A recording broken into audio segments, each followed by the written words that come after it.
Aluminium మెటల్పై చాలా researches జరిగాయి. పాత్రలన్నిటిలోకి aluminium పాత్రలు ఆరోగ్యానికి చాలా హాని చేస్తాయని రీసెర్చెస్ చెప్తున్నాయి. మామిడికాయ, నిమ్మకాయ, అసిడిక్ పదార్థాలు, వెనిగర్, చింతపండు, సాల్ట్, టొమాటో వంటివి అల్యూమినియం పాత్రల్లో వండడం వల్ల మరీ ఎక్కువ రియాక్షన్ జరిగి అల్యూమినియం కరిగి మన ఆహారంలో కలిసి ఆరోగ్యాన్ని తీవ్రంగా దెబ్బతీస్తుంది.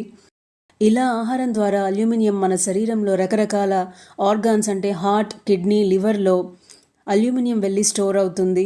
మన శరీరంలో వెళ్ళిన అల్యూమినియం బ్రెయిన్లో చేరితే అల్జైమర్స్, డిమెన్షియా రావడానికి కారణమవుతుంది. నర్వస్ సిస్టమ్ని చాలా డ్యామేజ్ చేస్తుంది. అల్యూమినియం పాత్రల్లో వండడమే కాకుండా వాటిల్లోనే వండిన ఆహారాన్ని కూడా చాలా గంటల పాటు అల్యూమినియం పాత్రల్లో నిలవ ఉంచడం వల్ల చాలా ఆరోగ్య సమస్యలు వస్తాయి. నరాల బలహీనత వంటి సమస్యలకు కూడా దారితీస్తుంది. పేగుల గోడల్లో అల్యూమినియం పేరుకుపోతే పేగులకు సంబంధించిన క్యాన్సర్ వచ్చే అవకాశం ఉంది. బాడీలో అల్యూమినియం పేరుకొని బాడీలో స్లో పాయిజన్ లాగా పనిచేస్తుంది.